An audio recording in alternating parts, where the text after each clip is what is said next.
Stanford University. Okay, well, welcome to lecture 17 of Stanford CS 193P, spring of 2016. This is our penultimate lecture that actually has content. Next week we have Memorial Day, and then we'll have an alternate final on Wednesday. So what are we going to talk about today? Today we're going to talk about segues. Okay, we've talked a lot about segues, but there's still quite a few more segues to be talked about. And then we're going to talk about core location and MapKit, which is kind of where is the device in the world. And then I'm going to do a demo. I'll do as much of the demo as I can, and then we'll just continue it on Wednesday. The demo is going to be about maps and segues. Obviously, that's what we're talking about today. All right, so let's dive right in here to segues. The first segue I'm going to talk about is the modal segue. So this modal segue is a segue to an MVC that is going to completely take over your screen, okay? You are fully responsible if you put a modal segue up for providing a way for the user to get out of it, okay? Because that MVC is completely in control. This kind of UI should be used with care, okay? Because you really are locking down the UI. There's nothing else the user can do. They can't, if they change their mind, they can't go to another tab because it's not a tab bar thing. They can't just hit back in a navigation controller. They can't go to the other side of their split view or whatever. They're pretty much stuck here until you let them out of it. And so I don't even show you this until late in the quarter because I really don't want you to think of this as a go-to way to present an MVC on screen, okay? But it does have its uses, okay? Here's an example. Perhaps, okay, this is a contacts app or an app that has contacts in it. And we're showing the contacts, and the little plus button in the corner here, let's say that that button's going to allow us to enter a new contact. Now, you could argue if the user has chosen to enter a new contact, they don't want to do anything else except for that right now. And so it's okay to present this adding contact view controller modally. And modally just means in a mode where you can't do anything else but this. Yeah, one could argue there might be other ways to do this, but let's say that we're going to do it this way. So we tap on this plus sign, and from the bottom slides up this new MVC. Now this new MVC is completely controlling the screen. It doesn't have a back button. That cancel button that you see right there is a button that this MVC is putting in that bar. Okay, it happens to cancel and not add a new contact in this case. So this is not a push segue. This is a modal segue, different kind of segue. And the thing about modal is you can actually have embedded modal inside modal. Okay, so for example here I'm adding my contact. Let's say now I want to choose the photo for my contact. Okay, that's also going to put up a modal MVC to get that. So I click on that. Another MVC slides up from the bottom, so now I have two modal ones. And you might think of this as a little bit like, oh, navigation controller, they're on a stack, but that's really not the way it is. It's just the add contact MVC took over the entire world, and then it gave it to the photos one, and it completely took over the world. And until it's dismissed, the other ones don't even really matter, okay? Now, again, notice no back button here. Also notice, by the way, that cancel button has moved over from the right, whereas the previous MVC had it on the left. I'm not a big fan of this kind of UI, by the way. I think things like cancel, if they're conceptually the same thing in two MVCs, especially two MVCs that appear back to back like this, should probably be in the same place. So I would have put the cancel buttons both on the left here, but whatever app this is, from where these contacts came from, decided to do that. But in any case, no back button here, right? Make sense? Okay, so let's cancel this and we'll see what happens to this modal MVC. This cancel is a way to get out of it, and when we cancel it, of course, it slides back out. And the other MVC is still there, okay? Nothing has changed. And here, of course, if we cancel this one, then we'll go back to where we were before, and this MVC goes away. So that's modal, right? You present the MVC, it lives, it does whatever it does, it completely takes over the app, and then somehow you press something to get out of it, to cancel or done or whatever, but that's totally up to that MVC. All right? So be careful, is all I say about this. Don't go to modal first. Think about whether there's a way to put it in a tab or on your navigation stack or something like that before you jump right to choosing modal. All right, so how do we set up a modal segue? How do we do one of these? Just like all the other segues we've been doing, you just control drag from the thing that's going to cause the modal segue to happen to the MVC that's going to take over the world. When you do that, by the way, important thing to notice is that you can inspect the segue, and a modal segue has different kind of things you can choose, which I'm going to talk about, like how the modal segue is presented. Does it slide up from the bottom or do something else? And also, what does the modal segue look like when it's there? Is it a take over the full screen kind, okay, or is it some other kind? We'll talk about what those other kinds can be. All right.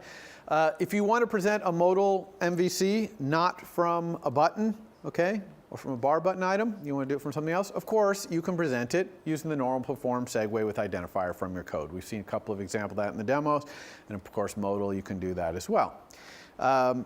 You also, if you have a view controller in your hand, you actually have an instance of a view controller, like remember alert view controller, right? You say new alert view controller and you get one. Now you have one. You can put it up using this method right here, which we actually saw in one of the other demos, alert demo there. Actually, I don't know if I demoed it, but we talked about it in alerts, which is present view controller. And you just give it the view controller that you have in your hand, and whether you want it to be an animated transition, which usually you do, and then it's got a little handler here at the end that will get called when it has finished being presented.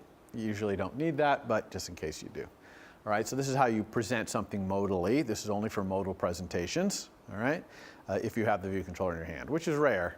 Generally, it's things you got from iOS, like maybe the camera view controller or the alert view controller, some things like that. Notice that in horizontally regular environments, horizontally regular, not compact, there's a modal presentation style var in a view controller that will specify basically how this view controller gets presented when it gets presented modally. Does it get presented full screen, where it takes the whole full screen? Over full screen, which means it goes over the whole screen, but the one behind, whatever is existing on the screen, is visible. So if you had a clear view controller, you'd be able to see through it, see the things underneath. Popover, of course, you guys know what a popover is. Popover is just a modal MVC, but it's kind of got some special presentation characteristics. There's also form sheet and page sheet, things like that, which kind of present in different ways. You can play with those by inspecting the segue in the storyboard and choosing different presentation styles. Note that in horizontally compact environments, however, which is basically the iPhone in portrait, the system, when you do this present view controller, will by default adapt to be full screen. Okay? So if you try to present something in form sheet mode, okay, on an iPhone, it'll come up as full screen because it'll adapt to the fact that it's on a phone. It doesn't really have enough width to do a form sheet for you. Okay? How do you prepare for a modal segue? Nothing to see here, okay? It's just like any other segue you've ever done, nothing special about it. Just check the identifier, get the destination view controller, and prepare it. How do you hear back from a modal view controller? You put something up modally and it does something, okay? It adds a new contact. How do you hear back with the results of what it did, okay? Well, there's a couple of ways to do this. One is that the add contact thing might be putting the contact in a database, some model, that is shared by the guy who put it up. So then you don't need to do anything, okay? When the modal thing gets dismissed, you'll come back and, oh, there'll be something else in the database that wasn't there before. Another way is using an unwind segue, which I'm going to talk about in a few slides here. And then another way is delegation. And the reason we have to use delegation or unwind or something like that is because when you present a view controller modally, it's part of your view. It's part of the presenting view controller's view. So that thing can't talk back in any way except for those blind structured ways we talked about, like delegation. Okay? How do you dismiss a view controller, right? So view controller's up and it's collecting the new contact and then the user hits cancel or done. How do we make it go away? The answer is you ask the presenting view controller to dismiss you. Always the presenting view controller dismisses you, all right? And you send it the message dismiss view controller animated to the presenting view controller, and it's going to dismiss whatever modal view controller it has presented, okay? So that's sent to the presenting. I can't emphasize that enough. Now, in the old days, people used to send it to the presented. The API was a little bit different, okay? And they would send it to the presented view controller, the one that's actually up, okay? And that's wrong. For backwards compatibility, if you sent it to the presented one and the presented one had not presented another one, then it would dismiss it. But don't write your code to depend on that kind of backwards compatibility mode. When you want to dismiss it, you send it to the presenting. Now, the great thing is the presented has a var called presenting view controller, which is the view controller that presented it. So it's very easy for the presented one to dismiss itself by asking its presenting view controller to dismiss it. You see? But that's the way you want to write that code. Okay? If you do an unwind segue, again, which I'm going to talk about in a few slides, it automatically dismisses. So when you unwind, you don't have to call dismiss view controller. It just automatically dismisses. So we'll talk about unwinding in a second here. All right, so in addition to how the modal view controller appears, like form sheet or pop over or whatever, there's also how it gets transitioned onto the screen, what animation gets used, okay? So cover vertical is the slides up from the bottom, flip horizontal, exactly what you would think. The presented and the presenting flip are like on two sides of a card and it flips over. You got cross dissolve, which dissolves between the two. Even partial curl, which will partially curl the presenting one up, showing the presented behind it, kind of just at the bottom. It kind of looks really cool. You see it sometimes with map applications and stuff. You curl the map up and there's something underneath. Okay? All right, let's talk about that unwind segue, right? You have these MVCs. They want to communicate back or they want to jump back. Maybe something's on a navigation stack and wants to jump back farther than just one pop, okay? You can do all this with an unwind. Now, unwind segues are weird because they violate the thing I told you was never violated, which is that segues always create a new MVC, okay? And that's generally true. If you modally segue or show segue or any of these other kinds of segues, it creates a new MVC every time, except unwind. Because unwind is going to segue back to somebody who presented you. Maybe not the guy who immediately presented to you, maybe somebody who presented the guy who presented to you, but you're going to be going back to an existing view controller. You're going to unwind, okay, your view controllers. What's it good for? Like I said, good for communicating back information after a modal one is done, and also good for jumping back up the stack of cards in a navigation controller more than one step, okay? Because it can go back to guys who presented guys who presented guys, so it can jump all the way back. How does it work? Okay, so instead of control dragging to another MVC to set up this segue, which is what you usually do, you actually control drag to this little button at the top. It's kind of reddish. It's the exit button. Okay, so if I have this row in this table right here, and when you click on it, it wants to unwind and go back to one of the MVCs that presented this MVC, it just control drag up to this little exit. Now when you do that, it's going to show you a list of methods that are implemented by other MVCs in your app. Okay, they're special, and I'll show you what makes them special, but these special things will appear in this list, and all you do is pick which one you want, and then when you do this segue, it will start looking up the list of MVCs that presented you, and the one that presented that, the one that presented that, until it finds that method. And it'll dismiss all the way back to that one and call this method. Okay? So let me show you some more pictures to make this a little bit clearer right here. So this go back method right here, okay, I connect it to exit, and I have go back. Go back, let's say, is in the guy who directly presented me. He could be farther up the stack, but let's say he's right here. And here's this go back method right here. Now, what's special about this go back method in this presenter? Well, one thing is it has to be marked IB action. Okay, so if it has IB action. And the second thing is the argument has to be a UI storyboard segue. So any method that is marked IB action and has UI storyboard segue as the argument is going to appear in this list. Okay? Now, this IB action, once you kind of pick the one you want, this segue is going to happen, and it's still going to be a normal segue in that it's going to have prepare. Now, the prepare, okay, here's the prepare for segue. It's going to be in the MVC that you wired the exit button up to, the one on the right here. Okay, so it lives down in there. And it gets to prepare for this segue. The segue is going to come back to this presenter. So the destination view controller here is the presenter. The source view controller, which you haven't seen yet in previous segues, is the thing on the right. Okay, the thing that's segueing from. So that's the source. This is the destination. Okay? Make sense? And when this happens, okay, when the segue happens, you'll be dismissed. Right? The source one will be dismissed. And again, it doesn't have to just go one level up. It could go up the stack of a navigation controller things, or if you had 4 or 5 modals in a row, it could jump all the way back. It's perfectly fine. It's just whoever implements the method. All right. Now let's talk about another kind of segue, popovers. Okay, you've all seen a popover. Here's an example of a popover here on the right. This is probably some kind of search for appointment popover. Okay, and so this MVC just lives in here, and it's being presented modally. Okay, it's just that it presents in a way that looks like this. Okay, like it's in a popover, and the popover, of course, has a little arrow at the top, a little white arrow. You can see it that points to the thing, the UI element that caused it to pop up. Okay, usually that's a bar button item, but it could also just be an arbitrary rectangle inside some view somewhere. Okay. This area out here, okay, everywhere else except for this popover and the keyboard is grayed out. If you click there, it will dismiss this popover. So the one difference between a popover and another kind of modal one is that popovers are easy to dismiss.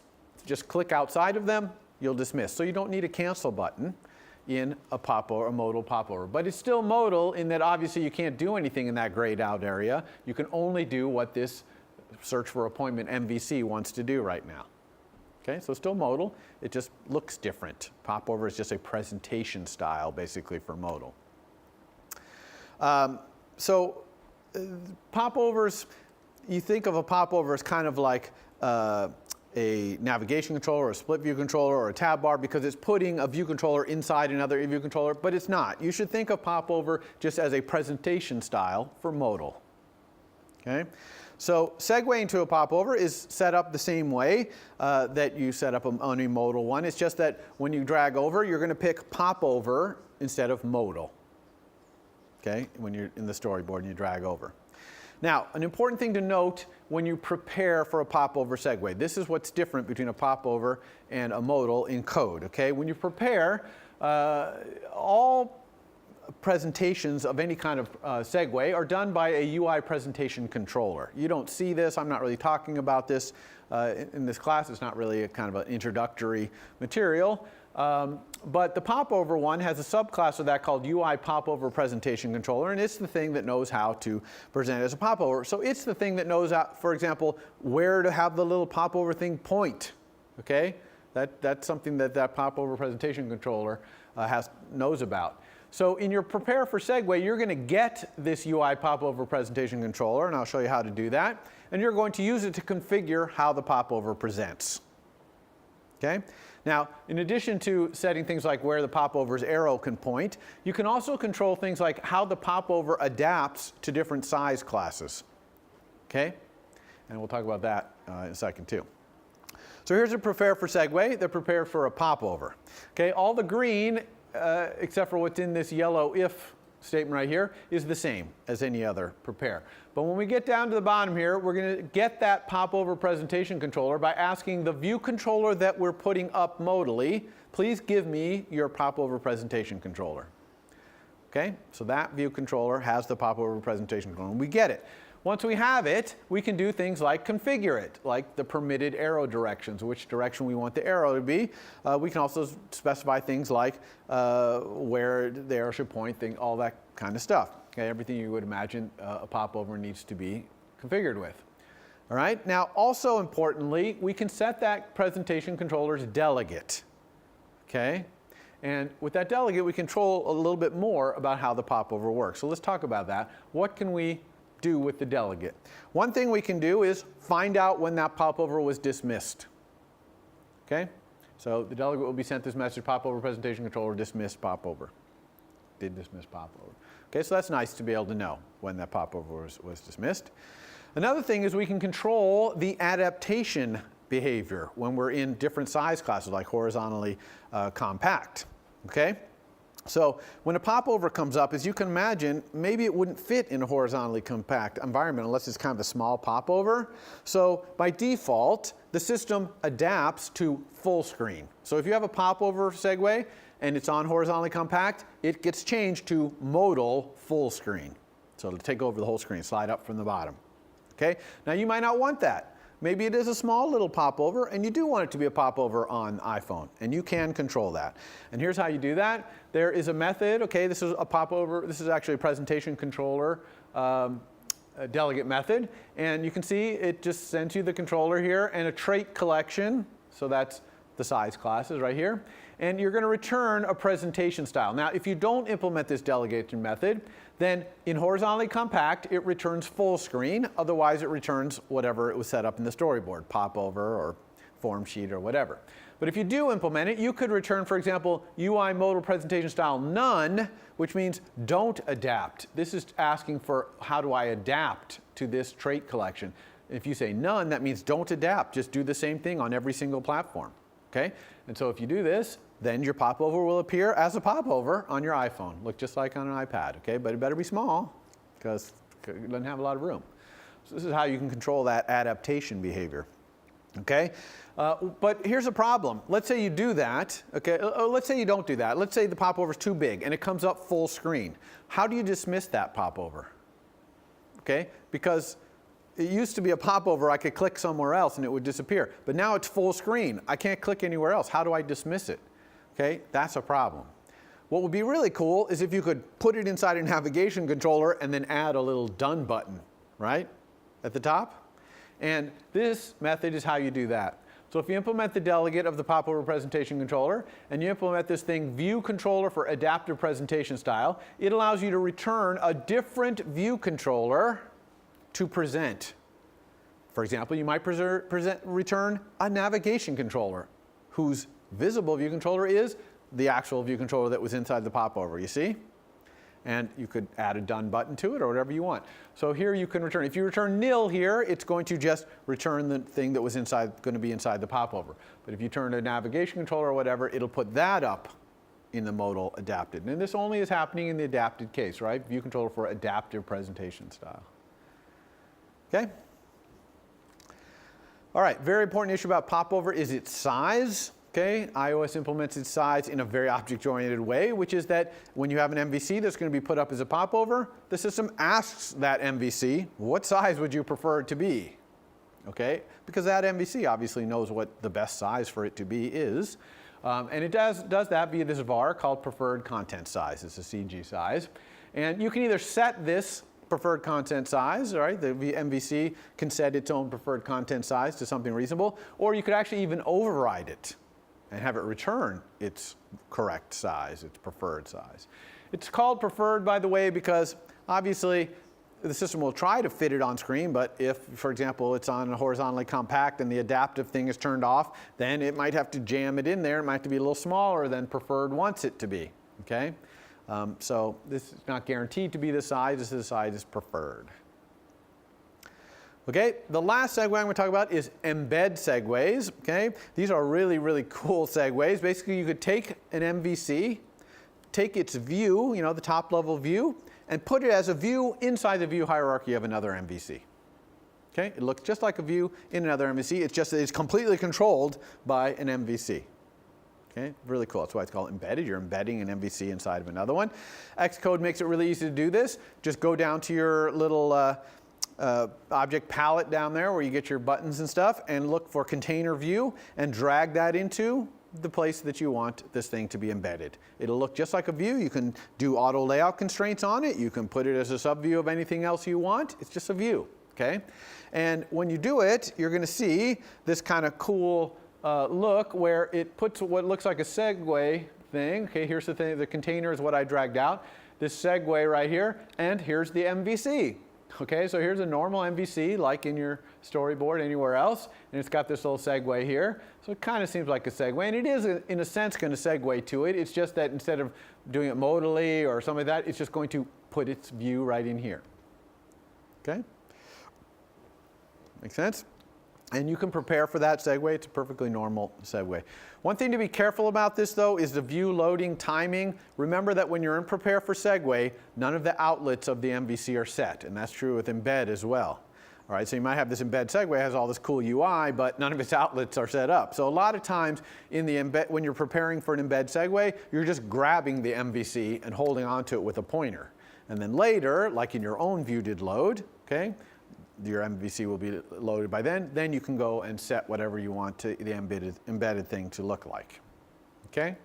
So just be careful of that. It's just a standard thing here that the prepare for Segue outlets aren't set in the destination MVC, but for embed, it's even more obvious.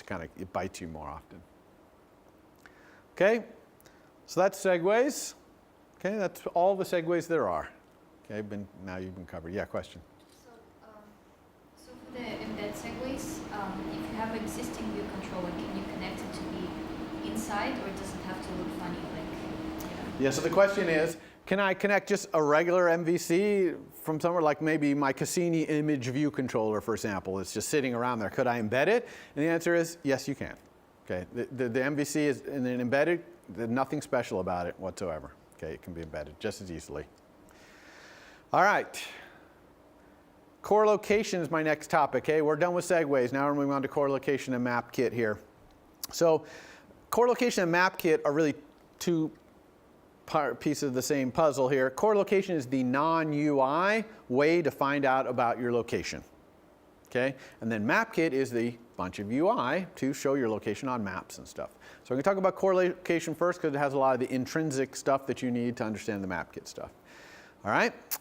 The basic object in core location is called a CL location, core location. The CL location has the coordinate, latitude and longitude, altitude, the horizontal and vertical accuracy of this location, because sometimes depending on how you got this location, it might be highly accurate, within a meter or so, or it might be very inaccurate, maybe it's a kilometer, okay?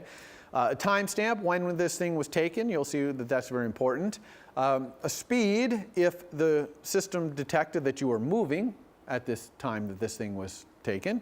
And a course will tell you what direction you were headed in if it detects that you were moving at this point.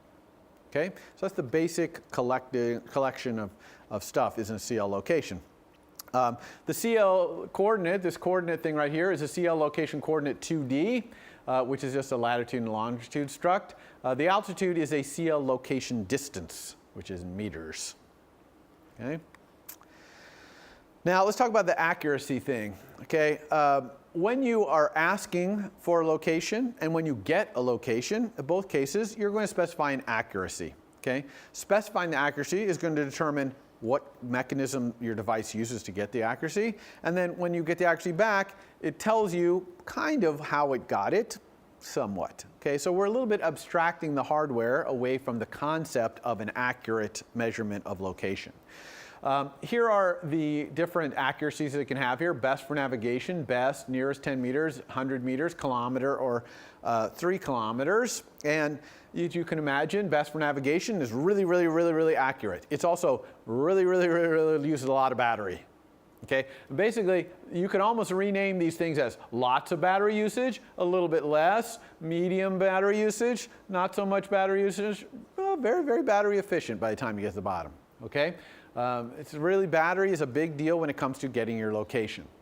Now, how does the system get these different accuracy locations? Well, there's 3 different ways, really, at least for now, that the system can get a location. And you don't know which one it's using. Okay? All you get to do is specify the accuracy you want, and it'll get the location as best it can and tell you what accuracy it got. But the 3 ways it knows how to do are GPS, which is very accurate and uses a lot of power. Okay? Then there's Wi-Fi nodes. Believe it or not, your phone can, as you walk around, see what Wi-Fi nodes are around. And it's got a huge database on the network of all the Wi-Fi nodes and where they are. And so based on what ones are close to you, which ones you're getting good signal, it can figure out generally where you are, which is kind of a cool feature, right? Pretty low power. Wi-Fi is fairly low power. Not as low power as cellular towers, which is the next one, but certainly a lot less power than doing GPS. And so it can find, these kind of medium accuracies by doing that. And in fact, you walk around at Stanford, it can be very accurate because there's an incredible number of Wi-Fi nodes around Stanford campus. You are probably in range of 50 of them at almost any time, certainly 20. So it pretty much knows almost exactly where you are. And then the last one is cell tower triangulation. Okay, same way with the Wi-Fi nodes, it can look around to the cell towers. Now, there's a lot fewer cell towers than there are Wi-Fi nodes, okay, and they tend to be farther away from you. Okay, so triangulating them is a little more iffy. Okay, and sometimes there's not one for very, very far distance from you, kilometer or more. So that's why you start getting these really low accuracies out here. But the cellular radio is incredibly low power, super, super low power. Okay, and your cellular radio is also automatically being turned on and off and used as you walk around and you're making phone calls or receiving phone calls, et cetera. So the cellular infrastructure is very low power, but low accuracy. Okay, got all that? All right, there's other things you can find out in the core location, the speed, your course, that timestamp. The reason the timestamp is important is there are a lot of ways to ask the system to give you CL locations, not in real time. In other words, it's not going to give you the location right now. Like you might be going out for a run and you put your phone in your pocket and it goes to sleep, it can still collect locations. And then when it wakes back up, it'll send them all to you. And when it does, you're going to want to know the timestamps so you knew where you were at the time. So timestamp is an important part of the CL location. All right, so how do we get a CL location? Well, you get it from a CL location manager usually. Just like we had core motion, we have the CM motion manager. Well, core location, we have the CL location manager. And it has a delegate that's going to generally give you locations. What's really cool about it is you can actually test in the simulator by simulating yourself being in different locations. If you go down near the debugger bar, there's a little guy there. And you can even upload with a GPX file. A GPX file is just a file with a bunch of waypoints in it. Okay, GPS locations can have other stuff in there, like actually URLs for photos taken at the location, stuff like that. But it can have these locations. You can upload it and have whatever testing you want in here. Okay. So the CL Location Manager, how do you use it? Similar to the CM Motion Manager. First, you're going to check to see what hardware is available. Okay. Then you're going to create a CL Location Manager and set its delegate so that you can receive updates. Then you're going to configure the manager to say what kind of location you want. And we'll talk about what that means. And then you're going to start it going. And once you start it going, it's going to start sending you locations based on what you asked for. All right. What kind of location monitoring is available in the system? Well, one is accuracy-based continual updates. This is what you would normally think. You set an accuracy that you want. Okay, I want highly accurate, best for navigation, or low accuracy. And the system will start sending you locations based on that accuracy. So if you ask for best for navigation, it's going to be sending you locations all the time, and they're going to be highly accurate. If you ask for every 3 kilometers, oh, you could walk for 20 minutes before it sends you another location because it notices another cell tower and can figure out its location. Okay? So that's one way to do it. Another way is you can get notified only when a significant location change happens. Okay? This is basically, I'm not talking about how it's implemented here, but it kind of am, but it's basically when it sees a new cell tower. Okay? So that's a significant enough change that it'll probably send you one. So this is not highly accurate locations necessarily. Okay? Another one is region-based updates. So that's, you can define these regions, either little circular areas in the world or even where beacons live, okay, little Bluetooth beacons.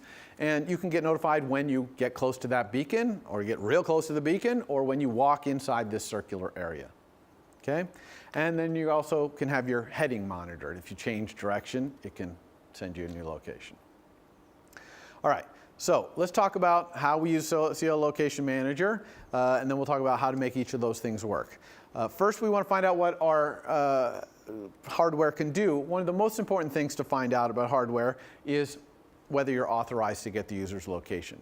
As you can imagine, users might not want you to know where they are, tracking their every move out there. It's kind of a sensitive subject, okay? So you have to make sure you're authorized to receive it. And you can do this with these various things. I'll talk about in detail authorization on the next page. By the way, anytime you have an authorization status of any kind, not just for location, you notice there's the states authorized, denied, or restricted. What restricted means right there is it's denied and the user can't change it. So don't put up an alert that says, oh, I'm not authorized to get your location. Please go to settings and change it. Okay, because they're not allowed to. There are ways in enterprises inside companies where companies can configure the phones of their employees so that, for example, they can't do this location service or other services. Okay, so be careful about the restricted state. That if it's restricted, just accept the fact you can't do it. All right. And then you can also check for certain kinds of monitoring, like can you monitor for beacons or can you monitor for circular regions. Most new hardware can do all of this stuff, but if you have an older phone, maybe it doesn't have some of the capabilities to do that. All right, so let's talk about this authorization piece though, because it's a very important, interesting piece to do it. There's a couple of steps you have to do to make it work. One is you have to request authorization, okay? This is asynchronous. Okay, you send this to the CL Location Manager, and you're going to request one of these two different kinds of authorizations: in-use authorization or always authorization. So in-use authorization means you only want to be allowed to get the user's location when it's the foreground app and the user's using it. Okay, when the user's in the background or anything else, you can't find his location. Users are fairly comfortable with that level of authorization because they know when you're getting their location. Always authorization is you can get their location anytime, even in the background. And that's very invasive of their privacy. So, you know, a lot of people, users won't do this. They won't give you that authorization. Okay? So the system might be putting up an alert asking the user if it's okay. They're checking in their settings to see what settings are there, things like that, to find out. So that's why it's asynchronous. Eventually, a delegate method will be called in your CL location saying, okay, here's your authorization status. It was denied or it was allowed. Okay? Now, when you go off to request this authorization, you have to have the user in their settings. If they go into settings and look at location services, your app will be there. There has to be a switch they can click that says, yes, I'll allow this app to have always authorization or in-use authorization. To put that UI in the settings, you have to put something in your info P list, okay? Which is this key right here, NS location when in use description or NS location always usage description. This is a string explaining why you want this particular authorization. And if this key exists, then in settings, the user will be able to have a switch to turn this on or off. So if you don't put these in here, these things on top, these funcs, will always fail because there's no way for the users to set that in their settings. So they'll just always fail. Okay? And the system can't put up an alert even asking if it's okay, because if they said yes, there's no way, no switch for the system to turn on. So it'd just be always denied. So you need these two steps to get authorization. All right. Now, how do you then get the CL location from the location manager? Of course, you can poll, but like with Motion Manager, we say that's not a good idea. But you can do it. You can just ask the location manager, please give me the current location. And it'll give you the location with whatever accuracy it has. Okay? But really the way we do it is we set this var in the location manager called desired accuracy. That's one of those accuracies like best for navigation, all those things. And then also a distance filter, which is how far the user has to move before we're going to give them a new location. Okay? So if you take 10 meters, the user's got to walk 10 meters down the way before another location will come. And those two things together will give the system a good idea of how hard it has to work to get the user's location. Okay? So you set those, and then you say start updating location. And as soon as you say start updating location, as long as you've set these, you're going to start getting locations appropriate to these settings up here. Okay? Now, be sure, just like with the Motion Manager, in fact, even more importantly than the Motion Manager, to stop them when you're not going to do anything with the results. If locations are coming and you're ignoring them, you should have stopped it. Because this is basically turn on battery save, okay? If you don't if you don't stop updating location, you're not using it, you're just draining their battery for nothing. It's probably the number one way to drain their battery, actually, okay? And people will rapidly, you'll get it on your app store thing, and the comments it'll say, drains your battery, don't buy this thing, okay? So you want to be really careful not to do that. Okay? So once you turn it on, you're going to start getting this delegate method sent to you. Did update locations is plural, with an array of locations. Now, why is that an array of locations instead of just sending you each location one by one? Well, it's that running example. You go out for a run, your phone goes to sleep, it collects a bunch of locations, and I'm not going to talk about how you set that up, but you can look in the documentation. And when you pick your phone up at the end and say, oh, how was my run? Boom, you're going to get all these locations as an array here. Okay, with timestamps and all that, so you'll be able to reconstruct the run. Okay, similar API is this for heading, if you want to just monitor the user's heading. Error reporting is important and easy to miss because you have to implement another delegate method here, which is location manager did fail with error, but you definitely do want to be looking at this. Okay, if you are using a location, you have to implement this. Because, for example, the user could at any time go to their settings and say, no, I don't want this guy using my location. In which case, you're going to start getting this denied. And if you don't look for this, your app is just going to go in some wacky state because it's not going to know what's happening. Okay, you need to know what's happening. Also, error location unknown. If for some reason we can't find the location, maybe you ask for best for navigation, it just can't find any thing to give you your location. So you want to know that as well. Okay, so definitely want to look at this thing. If you're doing location manager in your final project, you got to implement this. Okay. All right, let's talk about getting your location in the background versus about getting your location in the foreground. Okay, so when you get in the foreground, it's all the things we just talked about. There's a bird in here with us. When you're in the background, though, things are a little different because you know that generally you're not allowed to run in the background. You kind of go quiet and then you get no cycles. But there are ways. Remember when we went and enabled iCloud in that capabilities thing? Well, there's things in there where you can enable backgrounding for locations. Okay? Now, if you do this, you will continue to get stuff in the background. You can imagine it's even more important to be sure you're not sucking the battery in this situation. Okay? And this is the kind of thing where if you're sucking the battery in the background there, your App Store app might not get approved. Okay? That's how important it is not to be sitting there sucking the battery in the background. Okay? Now, there are other ways, though, very battery efficient ways to get your location in the background. So let's talk about those. One is that significant monitoring thing I was telling you about, where you're walking around and it notices a new cell tower, so it's very kind of large grained. That's an awesome way to get locations for very low battery. It uses almost no battery to do this. And what's more and really cool about it, if your app is in the background, you'll get the notification. If it's not even running, it will get launched and told this information. So this is a very powerful telling you where the location is. And when it gets launched, by the way, if they're using some other app, it will launch it and launch you in the background. So you can figure out where you are and decide if you need to do something. Okay, so this one was really cool, really low power. The only problem with it, it's large grained. Now, once you get woken up that you significantly changed, you could start doing more close location, okay, GPS location, try and find out a little bit exactly where you are if you want. Although be careful not to take too long when you get launched for this in the background, because the system will stop doing this if you starts consuming a lot of resources in the background there. Okay, so be careful with that. Similarly is the region-based monitoring. Okay, where you specify a circle or beacons, okay? That also will wake you up and even launch your application if it notices you going into that region, okay, and run you in the background. Also low power, really nice way to do it. So if that will meet your needs as well, that's a good one to do. Okay, when you enter a region, either a beacon or circular region, you're going to get these delegate methods: did enter region, did exit region, and monitoring did fail for region. Also, here's the error handler for that one. Okay, so that's kind of a fun one. Region monitoring works when you're not running because all your regions are named. Okay, they all have to have unique names, and so when you get launched, you'll know which one fired by its name.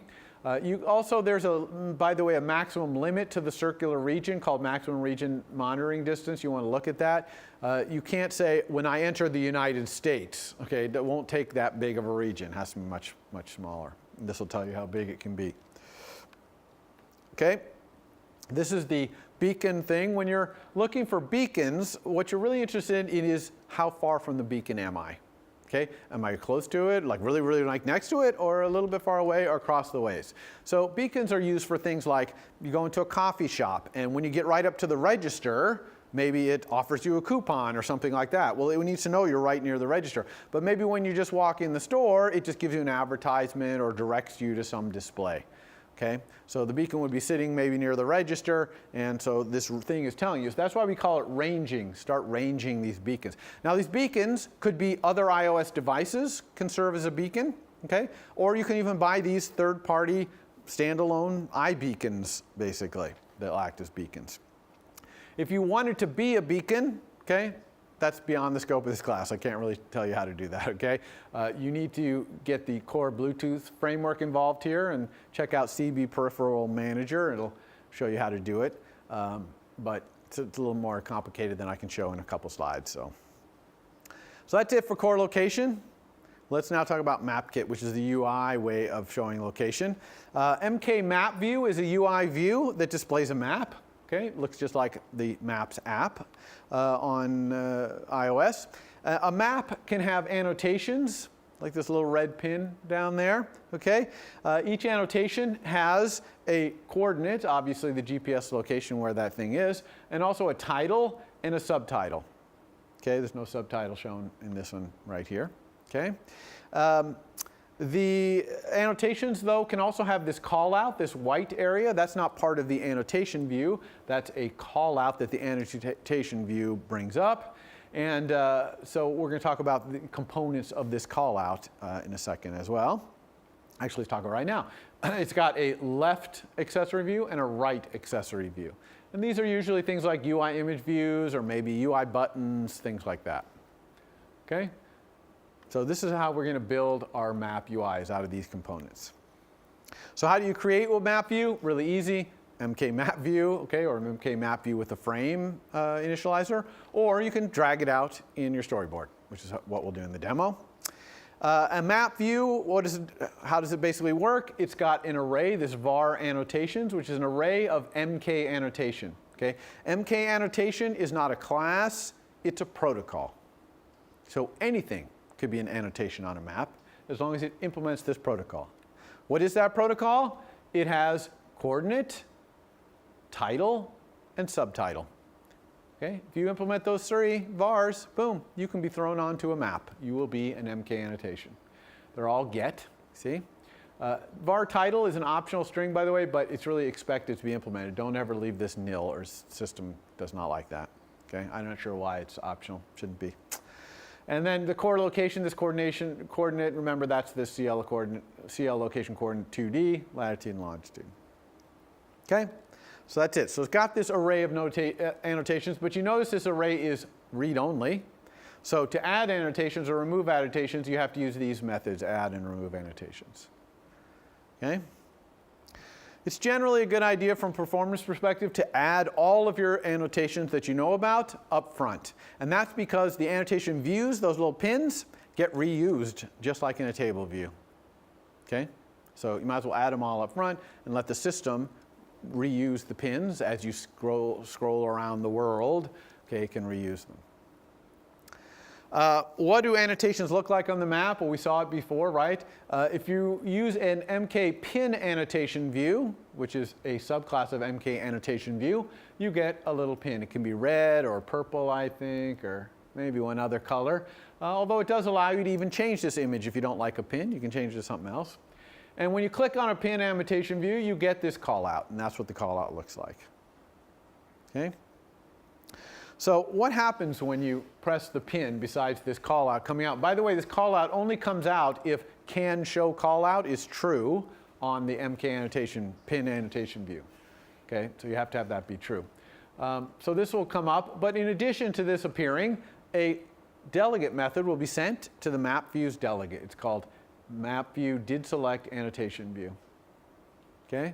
And so this is an important little method right here because if you're going to show anything expensive in your callout, like so you're going to go over the network and grab an image or something like that, you're going to want to wait to do it till did select annotation view because if the user never clicks on this pin, you're never going to see that image, so you don't want to waste your time fetching it. Okay? So this is a place where you're going to do expensive stuff that's going to show in the callout. You also, though, might segue out of this. When someone clicks on a pin, maybe you want to go segue to some other view. I don't know. Okay, but this is the target action of MK annotations. All right, so how are these annotation views, these little pins, created and associated with those annotations? Because we know an MK map view only has this array of annotations. So how do those pins get there to show them? And the answer is from this delegate method right here, map view, view for annotation. This is very much like self-heroic index path in table view. Okay? So in there, you're creating a cell, which is a view, okay, UI table view cell. Here you're creating an MK annotation view, like the pin annotation view. Okay, so let's go through this and see how we do it. First, we're going to dequeue a reusable one using some identifier. But if that fails, okay, and view is nil, if we can't dequeue one, then there's no prototype like there is in the table view. So we have to create the prototype in code. So here I'm creating the prototype by saying view equals mk pin annotation view. Okay, but I'm specifying that same reuse identifier that later I might come back and do this reusable with, you see? So that's how they get done. And then can show call out, either set to true or false, whichever one you want. Okay? Then we're going to, whether we created the view or not, we're going to want to set the view's annotation to be the annotation we're creating this view for. Okay? And then we're going to want to prepare this view with anything else. Like if it's going to have a left callout accessory view, which is an image view, this is the time we would add the image view. This might not be the time we actually go fetch the image to put there. We might wait until did select annotation view to do that. But we're going to want to put the UI image view in there so that it's ready to go in the callout. Okay? And then we're going to return the view. And then the system's going to use this view to show that pin.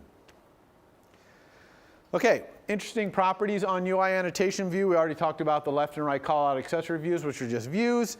There's also whether it's enabled or not. This image is the image of the pin, not the image that's in the callout. This is the image of the pin. Also, you can make it draggable, setting draggable to true. If you do that, your MK annotations, the coordinate property would have to be get and set. Obviously, if you're going to drag it around, you have to be able to set the property as well. Okay? This cool property or delegate method right here, callout accessory control tapped, will get sent to your map view delegate if your left or right callout accessory is a UI control, basically a UI button. Okay? So if you put a button as your left or right callout accessory, when it gets touched, you're going to get this callout accessory control tapped method, which is pretty cool.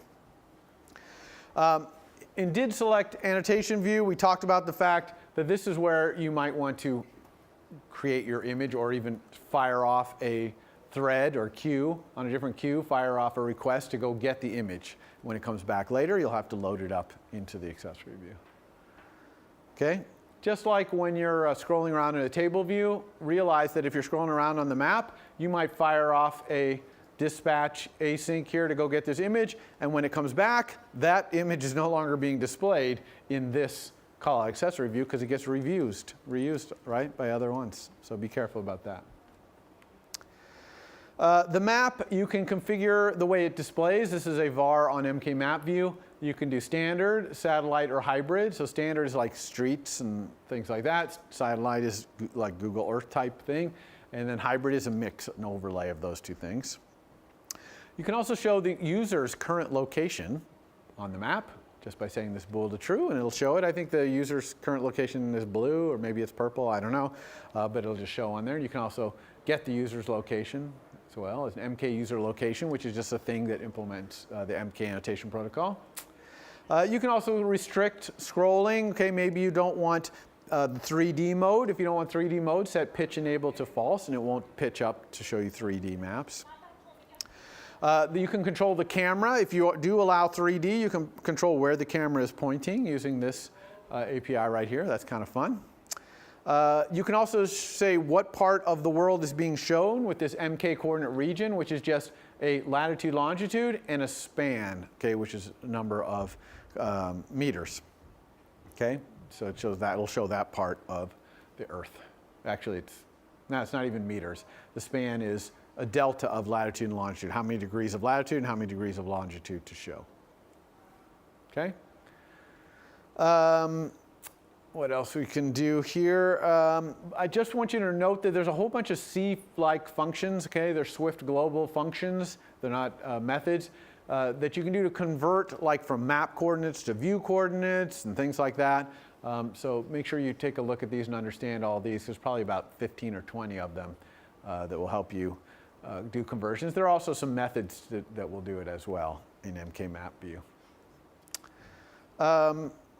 There's a cool method in MK map view called did change region animated. Okay, so if you tell the map view to show a different part of the world, like New York, okay, it's going to animate going there. It's going to scroll over there. But if I'm in San Francisco and I say show New York, it's going to go, okay? You're not even going to see it. In Nebraska, you'll never see it, okay? Nebraska can go by so fast, you'll never see it. What would be really cool is if you said, I'm in San Francisco, show New York. First you said, show the whole United States, then show New York, right? Then you get this cool animation. San Francisco to the whole United States down to New York. Wouldn't that be cool? Yes, it would. And so the way you do that is you, first of all, set your location to the whole United States, or middle of the United States with a large span, and it'll go up to there. And as soon as the animation of that finishes, you'll get sent this. Okay? Because it said it did change region, it finished the change region. As soon as it sends you this, now you animate to New York. So you're essentially chaining, you see? And now it'll animate down New York. So this is a way you can chain animations to make the animations kind of fly around the world nicely. MK local search, I'm not going to really talk about it, but it's a way that you can put, normal English language descriptions of places like Ike's, and it'll go and search. This is asynchronous because it's going to go out on the internet to look this up, but it'll come back and give you a bunch of locations that might match this search. Okay. Similarly, you can ask for directions. You can say, I want to go from here to here, and I'm going to drive. Give me directions, and it'll give you this thing called an MK route, which will have turn-by-turn directions, and also have an MK polyline, which is an object which will draw this blue line right here. Okay? And how do you get this blue line showing on here? You're going to use another feature called overlays. Okay? Overlays are very much like annotations, but instead of you have view for annotation, you have overlay view for annotation, okay, renderer for annotation. Okay, and this renderer could be something like a polyline renderer. And if you have a polyline renderer and you give it an MK polyline that comes from that root thing, you can draw that root. Okay, you can also use overlays for your own thing. If you want to draw a bounding area around something, or you want to draw your own path of where you went, you can do all that with overlays. Okay, if you want to do that in your final project, it'll count as not covered in lecture because I'm not really covering it. I'm just telling it's there. Okay, same thing with local search and all these things I kind of glossed over here. Okay, these are some of the built-in renderers, polyline, also circles, polygons, tiling, etc. Okay, so that's it. Now we're going to start a demo that's going to last across both lectures here. And we're going to start by just doing a simple app that takes some waypoints and throws them on a map. So we can see how to do that. Also on Wednesday, in addition to finishing up this demo, I'm going to cover the last topic of the quarter, which is persistence, which is basically how to store things in the file system, right? Opening files and all that business. Okay, so let's go start a new app here. We're going to create a brand new one. It's an iOS app, single view as usual. We'll call this one Tracks, okay, because it's going to keep track of where you have been. We'll make it a universal app, so it works on iPhone and iPad. There we go. We'll put it in our standard location. All right, so here's Tracks, the storyboard right here. I'm going to do my standard thing. We're going to move some of these things off to supporting files here. Supporting files. We're not going to be needing to do anything in app delegate, so I'll move it off to supporting files here. In my storyboard, I actually don't want my view controller here to be called generic view controller, so I'm going to rename it to be GPX view controller, because what we're going to do is take a GPX file, which, like I said before, is just a file that contains a bunch of GPS coordinates, and we're going to put it on our map. So we're going to call this our GPX view controller. So I'm going to rename it here as well, and also in the storyboard. We go here to the identity inspector, change this to GPX view controller. Okay. Now, let's also go ahead and build our UI here. Our UI is going to be all map all the time. Okay, our entire UI is just going to be a gigantic map. So I'm going to go down to my object palette down here and try and find map. Actually, I'm going to search for it by just typing map. Here it is, a MapKit view. I'm going to drag that out and put it here. Make it fill the entire MVC scene. Of course, we'll do reset to suggested constraints. And we'll jump over here to our size inspector and make sure it did the right thing. Sure, looks like it did. Let's go ahead and make an outlet to this from our controller. So I'm just going to control drag in here. I'll call it my map view. Okay, you can see that it's a type MK map view right there. So we have our map view.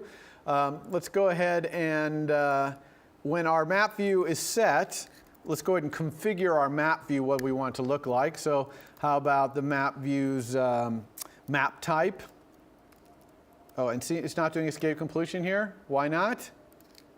Import MapKit. Okay, just like CloudKit, it's a separate framework. We need it, or it's not going to know any of these types. So let's set our map type to be satellite. Okay, satellite images.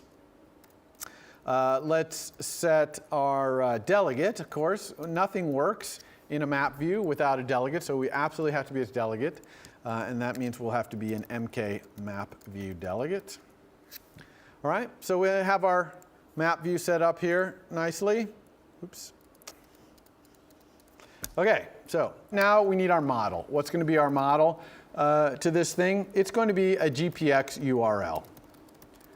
Okay, so this is going to be the URL to a GPX file, a file that contains coordinates. And we're just going to open that file, look at all its GPX coordinates, and display them. And in fact, let's go ahead and in our view did load here, just load one up. So let's see, GPX URL equals, how about this one right here, a string, which is http cs193p.stanford.edu/vacation. Oops, vacation.gpx. Okay, so that's just a URL I have around there that we can look at. Now, this is an HTTP, so we better go over to our info.p list right here and do the thing we always do here where we add our app transport settings right here. Let's add arbitrary loads allowed, and we will say yes. Everyone understand why we're doing that? Same thing we had to do with smash tag there. All right, so we're all set up here. What are we going to do when this is set? Okay, so when our model is set, when this URL is set, what are we going to need to do here to make this work?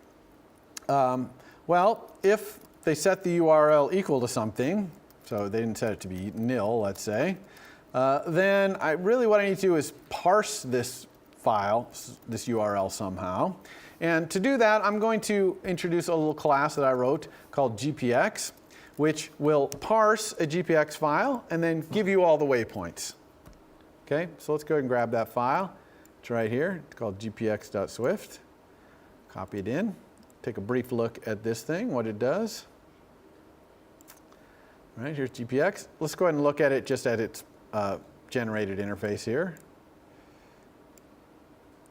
You need to look at the code there. All right, so here's the GPX, this class.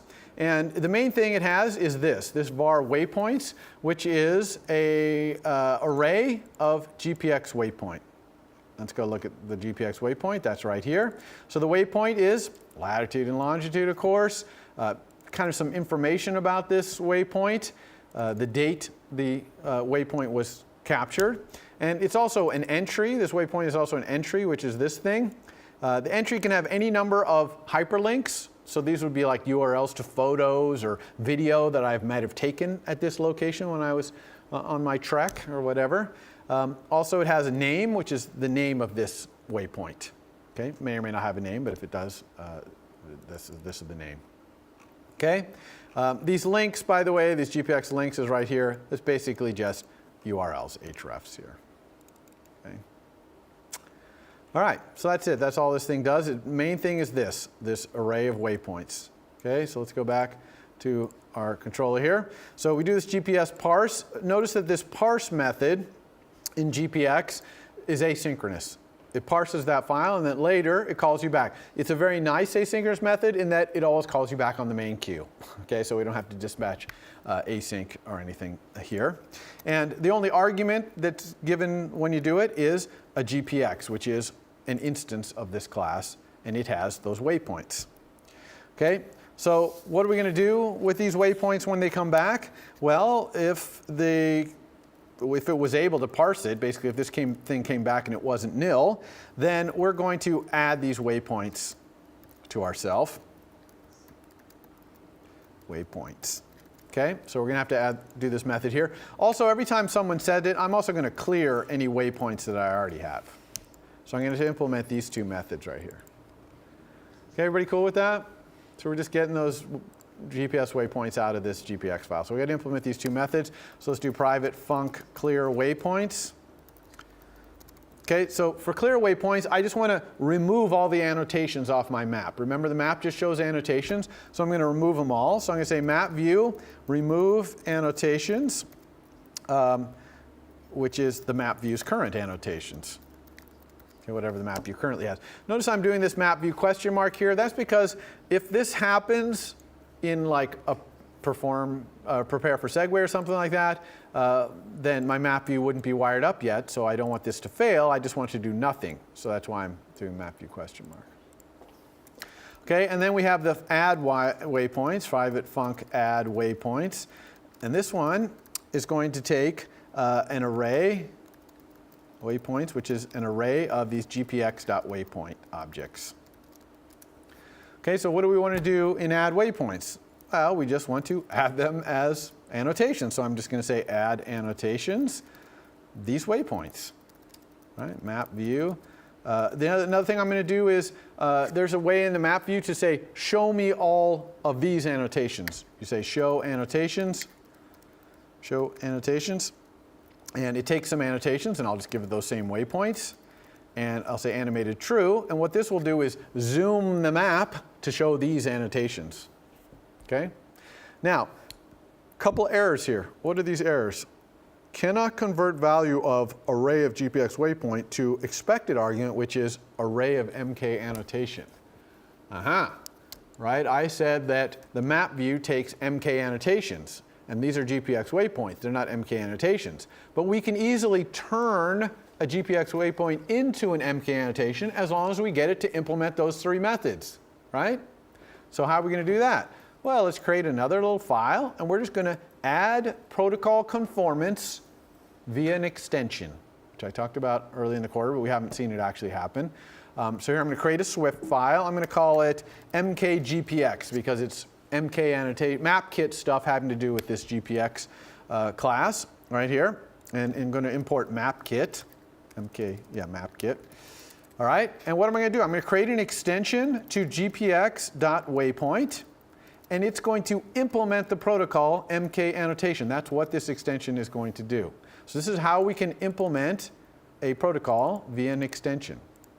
Okay, now all we need to do is implement these things. Remember, there's coordinate that we have to do, which is a CL location coordinate 2D. We have to implement title, which is a string, optional, but we have to implement it.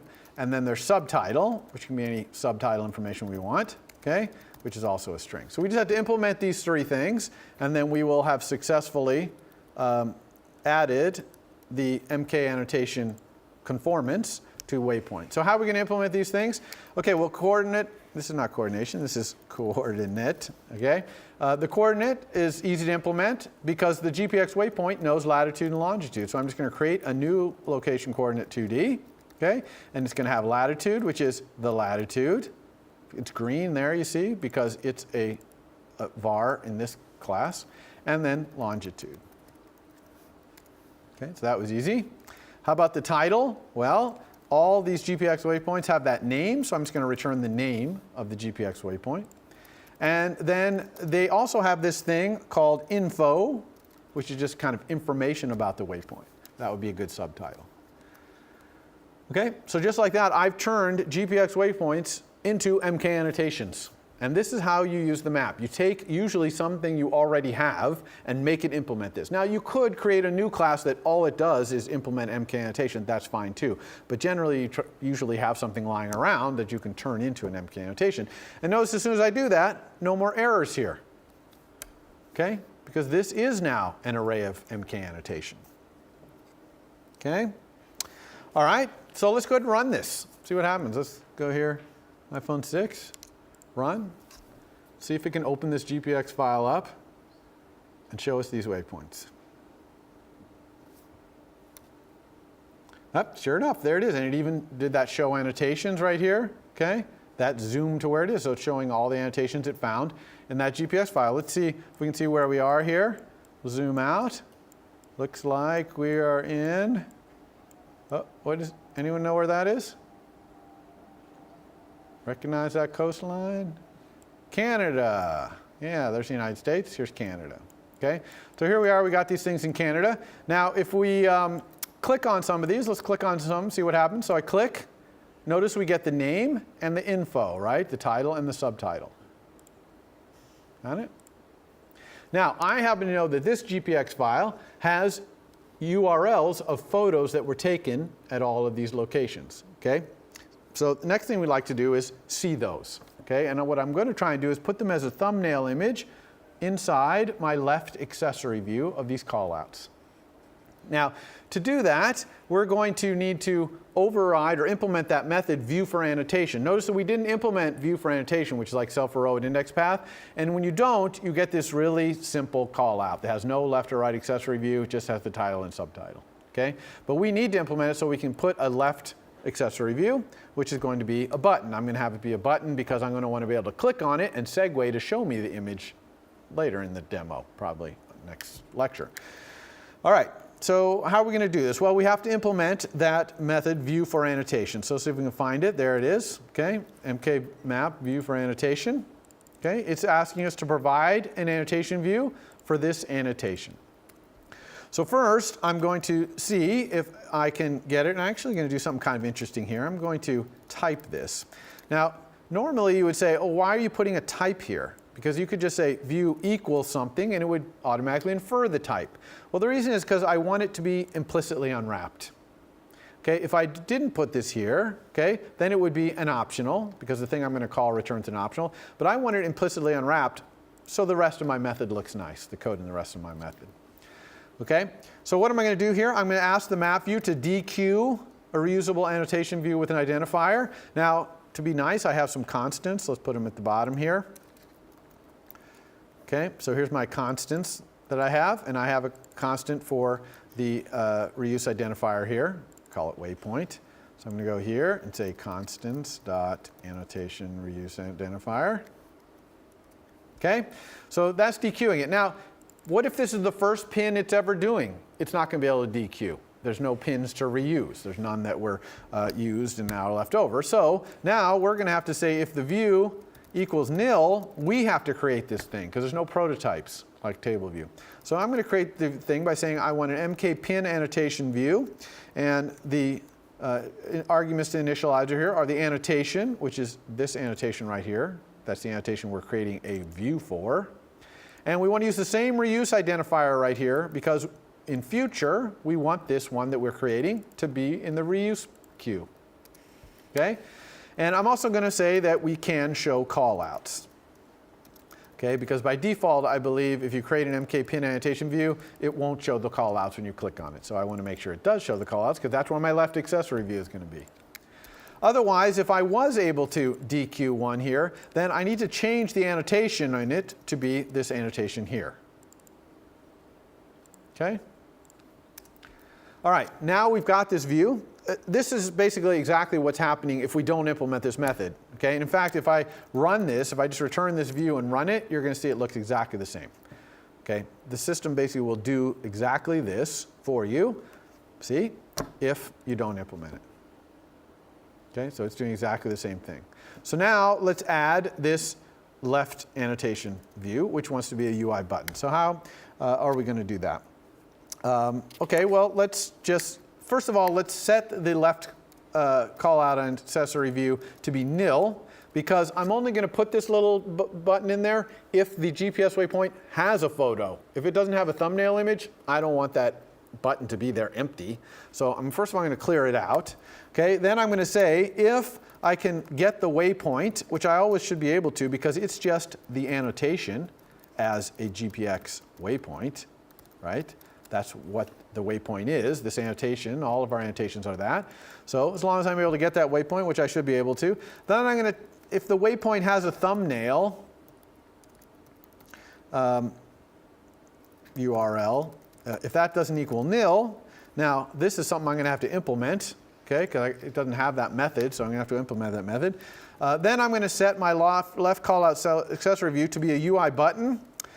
whose frame is this constant. Unfortunately, I have to do a constant here for this, and I'll show you that in a second. The constant for this is 59 by 59. This is one of the few cases in iOS where you're going to use a magic number. But unfortunately, there just doesn't seem to be any way, at least that I've ever found, to ask the map view's annotation view, how big is your call out, so that I can make the thing the right size. So I just know that 59 by 59 works. I hope Apple doesn't change the size of that call out in the future, because it might break this code. That's why you never want magic numbers, but unfortunately we're kind of stuck with one here. So we have this error because thumbnail URL is not implemented. So how are we going to implement thumbnail URL? Well, I told you that every GPX waypoint can have a number of links associated with. One of them might be a thumbnail URL. So I'm going to go back to my MKGPX right here, and I'm going to add this var thumbnail URL, which is going to be an NS URL, and it's going to be optional because it might be that it doesn't have one, which is fine. I just won't show this little side button. And to implement this, I'm going to implement a little method here, a private func, which goes through the links and tries to find one of the type thumbnail. So it's going to be called getImageURL of type. It's going to take a certain type, which is just a string like thumbnail or something like that. And it's going to return an NS URL, possibly, if it can find such a thing. And I'm just going to go through the links in the GPX waypoint, and if the links type equals the type I'm asking for, then I'm just going to return the link's URL. And if I can't do any of that, I'll return nil. Okay, so this gets an image URL of type. So here I'm going to get the image URL of type thumbnail. So if it's able to get a thumbnail image, woohoo, we're good to go. Otherwise, it'll just be returning nil here. While I'm here, I'm going to have another one called image URL, which gets the URL of the image large. Okay, not a thumbnail of it, but a big, large image of it. And so that's the type large. Okay, so these are just types associated with that link in the GPX file. Okay, so now we have these. We can go back here and do this. Now, notice that we create this left callout accessory view here. Actually, I'm going to give it some space. But we don't actually set the button's image. And I'm not going to set that image until the user clicks on me. Okay? As soon as they click on my pin annotation view and the call accessory view is going to come up, then I'm going to go get the image. Because getting the image is going to be expensive, because I'm going to go get it off the internet somewhere. Okay? So let's do that. And we do that in this method here called didSelect annotation view. Okay, it's a map view delegate method here. It tells us when this annotation view was selected. And so I'm going to have to extract some things here, like I need to get that thumbnail image button from the left accessory view. That's just my left callout accessory view. And it better be a UI button. So that's why I'm doing if let here. I'm also going to get the URL, which is the GPX waypoint, which is the annotation as a GPX waypoint. Okay, it's its thumbnail URL, that method we just implemented. Okay, I also need to get the image data. Now I'm going to be a really bad man here, and I'm going to do this on the main queue. Okay, blocks main queue. You would never do this in your final projects, for example, okay? And now I'm going to get the UI image that corresponds to that data. Oops, image data. All right, so now I've run the gauntlet of all of these if-lets, and I have the image, and I have the thumbnail image button, so I'm just going to say thumbnail image button dot set image to be that image. For the state, remember buttons have different states, like highlighted state and whatever, so I want the normal state, which is kind of the default state.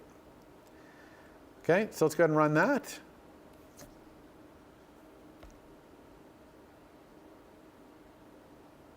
All right, here we go. We'll click on it, and sure enough, now we're getting this thumbnail in here. See that? Okay, so that's all we had time for today. What we're going to do next time is I'm going to click on this button, and we're going to segue to the image view controller we have in Cassini. Okay, it's going to segue and show us the full-size image, the large image of that thing. Okay, So we'll see how Segue, and then we'll go on and do some more stuff to show off some other little features. All right, so see you next time. For more, please visit us at stanford.edu.